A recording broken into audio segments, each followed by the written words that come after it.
And now I believe the next up is going to be Sue Chapman. So thank you, Becky, and thank you, Sherry, very much for all that wonderful information. That's a hard act to follow, I'll tell you that. So what better to talk about next after talking about financing than healthy ways to manage stress? You know, we all have financial stress in our lives. So next slide, please.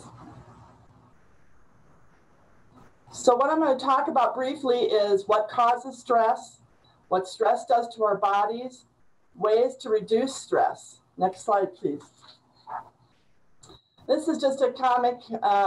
This is kind of how I feel some days, trying to excel in my career, maintain a social life, drink enough water, exercise, text everyone back, or email everyone back, stay sane, survive, and be happy. So this is how I feel sometimes when I am very stressed. So next slide, please. So we have, on top of our regular life stress, finance, family, other illnesses, and abuses of some kind. We also have on top of that the 2020 COVID pandemic. A lot of stress around, am I around somebody that's got it? Am I going to get it? Worry about my family. Are they going to get it? Not knowing the truth. That's a big one because it's kind of like you're in limbo and, you know, you hear so many different stories, you just don't know what to believe. And that's extremely stressful. And then also what's next? Immunizations, medications, you know, those kinds of things to help us through the pandemic. Next slide, please. So we know most of these, but I'm going to go through it real quick. So the common effects of stress on your body: headaches, muscle pain, tension, chest pain, which you should have looked at if you have extreme chest pain, fatigue, change in sex drive, stomach upset, sleep problems. I know when I'm under a lot of stress, I have a really hard time sleeping, waking up in the middle of the night with my mind going 100 miles an hour.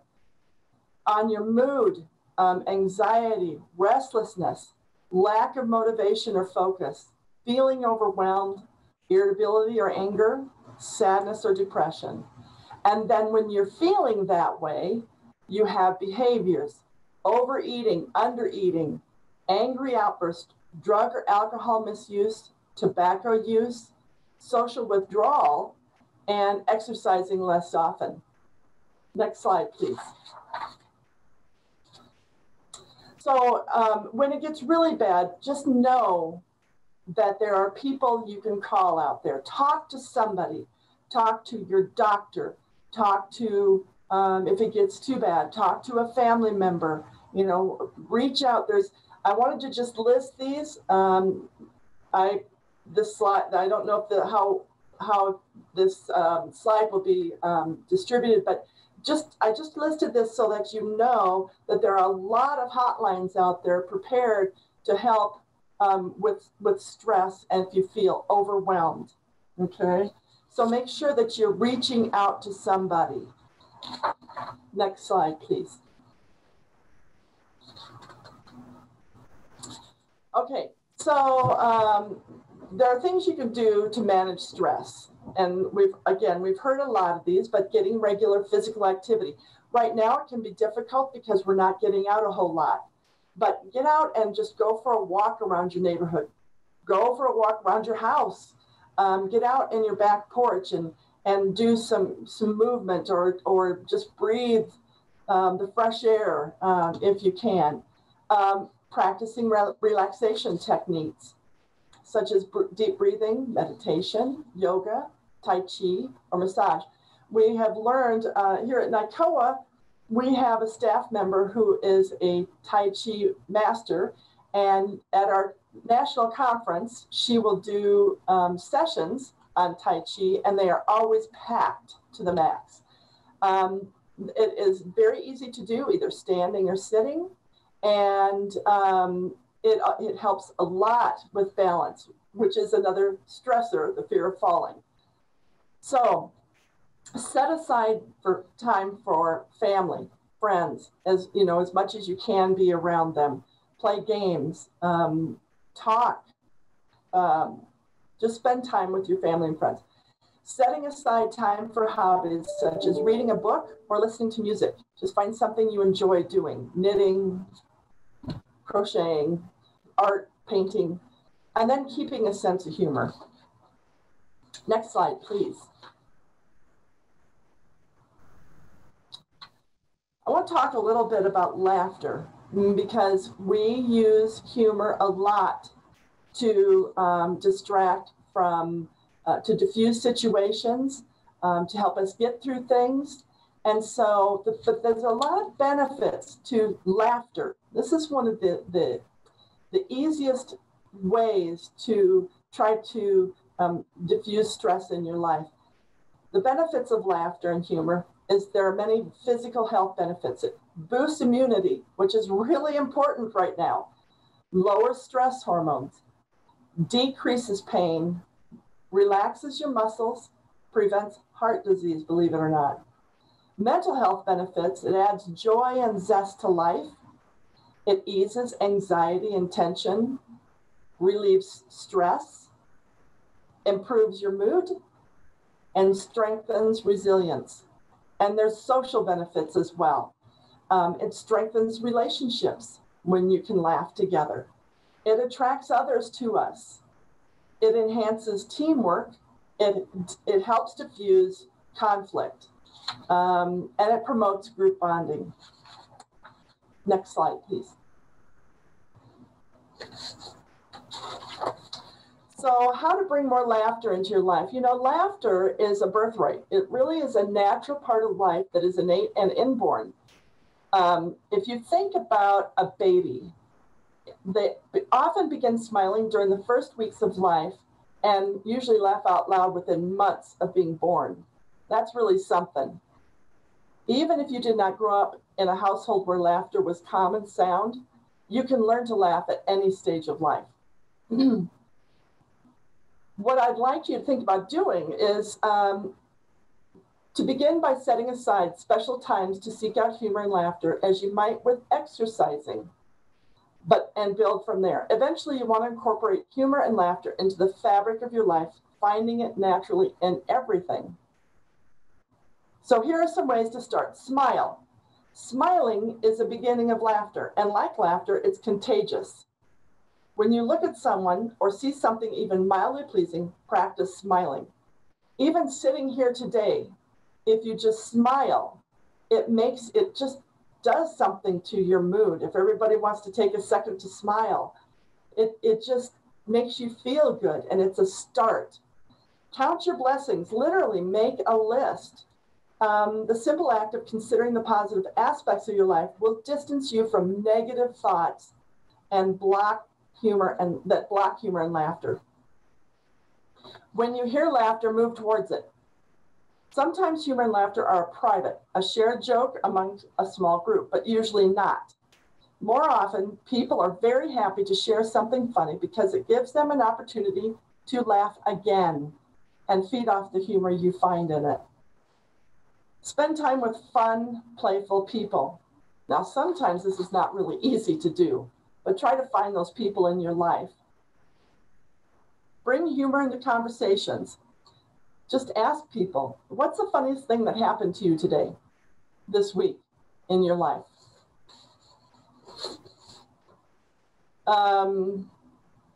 Next slide, please.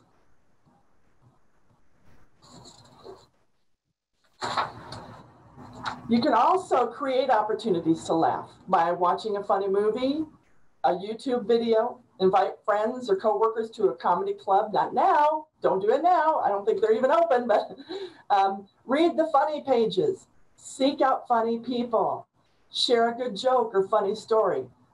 I send out to participants in the program that I direct, I send out newsletters or just helpful sheets in their paychecks. And I often put jokes at the bottom of the page just to give somebody an opportunity to laugh, because I like to laugh and it makes me feel good. So seek out funny people, share a good joke, check out your bookstore's humor section, which you can always find online today, easy to find online. Host a game night with your family at this time. Play with a pet. Just having a pet on your lap and petting the pet relieves stress.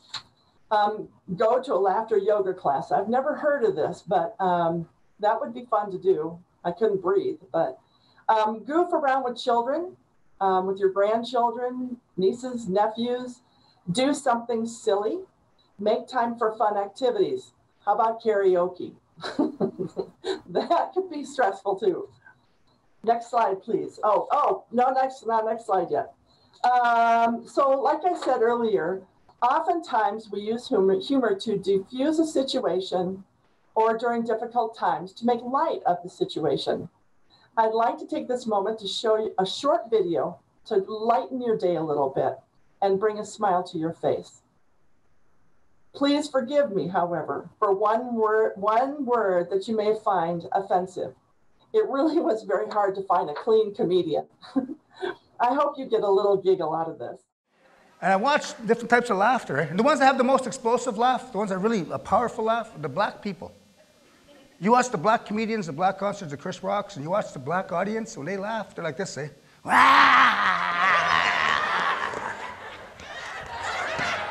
And they start kicking and running around. You're like, settle down. It was just a knock-knock joke, you know? But they really give her, they overdo it lots, you know? And way over here on this side of the scale, the ones that have the most conservative laugh, the ones that really hold back their laugh, white people. You see white people laugh like this, eh?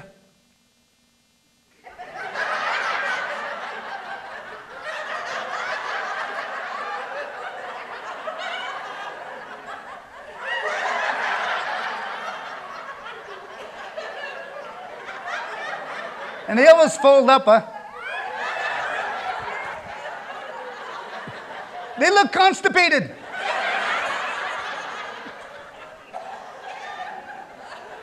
I gotta take a shit.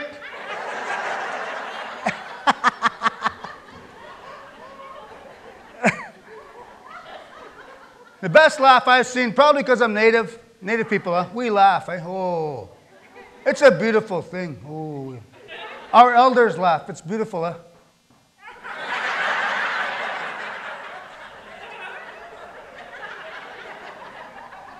Our shy ones. Yeah, our shy ones.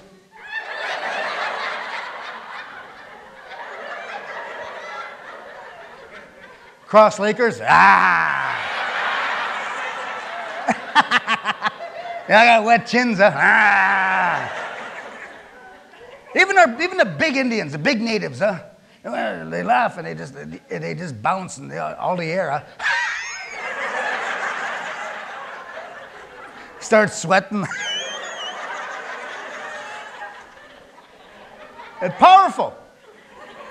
The best laughter I've seen, and I travel across North America, Native woman. Ooh. You all laugh the same. Don't matter what tribe you are, Ojibwe, Cree, OG, Cree, Sioux, don't matter. Métis, Bill C-31, don't matter. You all laugh the same. There's 5 moves you make. I've seen you. The first move a Native woman makes when she laughs, her head goes back and makes a sound. That sound. If she's got no neck or shoulder.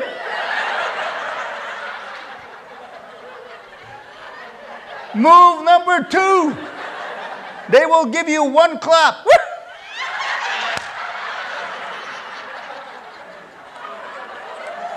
I've seen you.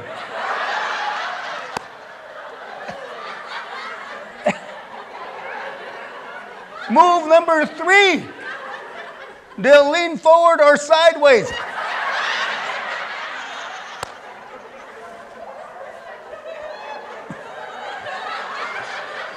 The person beside them push over you.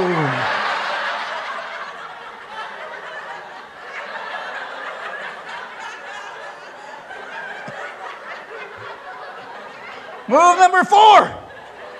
They'll either hit them or grab them.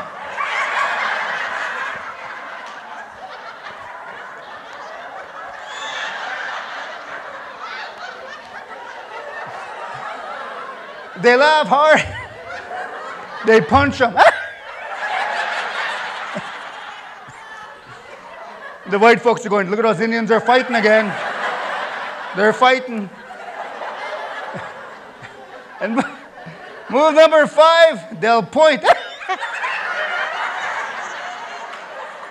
That's you.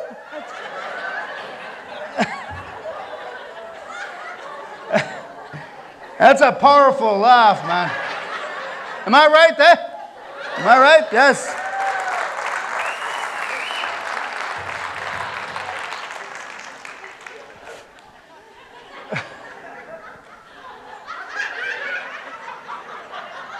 Those are my red-skinned Spice Girls there. Making all that racket. Spam Spice, Bologna Spice. The oldest one is Old Spice.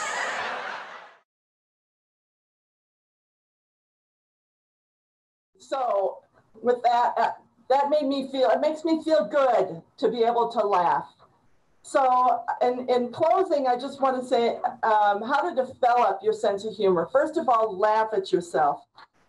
Share an embarrassing moment. The best way to take yourself less seriously is to talk about times when you took yourself too seriously.